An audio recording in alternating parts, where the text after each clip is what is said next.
Presented by Monabik Music.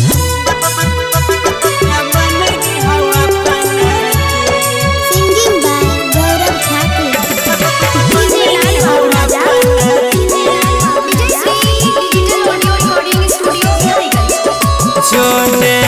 दोसरा से मंगिया भरा के रानी तोरले सपना गे झूठे कहे रही लव यू तोरा मन री हो अपना गे मन री हो अपना गे कहे गई दोसरा से मंगिया भरा के रानी तोरले सपना गे झूठे कहे रही लव यू तोरा मन री हो अपना गे झूठे कहे रही लव यू तोरा मन री हो अपना गे Music by Saurabh Babu.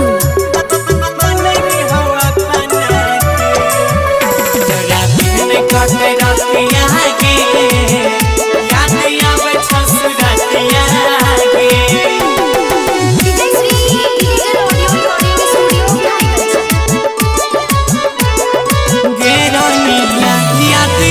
बैठे सबटा कहानी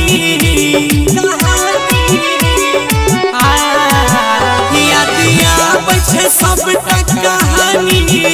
हम राजा बन रही है तू रानी क्या क्या दोसर मर्द दिल के हमारे दर्द बढ़ाई दिल गे हमर दिहल निशानी बोले सबटा जराई दिल गे कहे गई दोसरा से मंगिया भरा के रानी तोरले सपना गे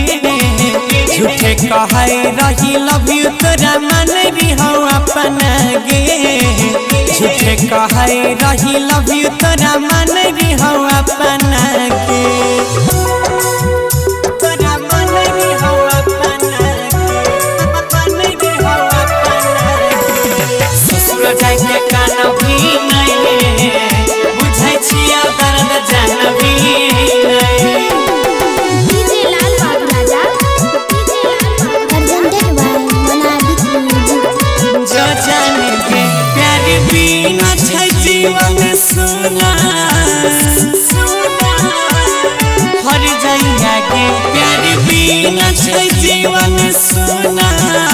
दुख मिलता दर्द गुना कहो अंकित राकेश खुश रहे पाई भी नहीं सैया के संग तोरे चलते गला ली जाय छे गौरव जय के अंगे अंगे कहे गई दोसरा से मंगिया भरा के रानी तोरले सपना गे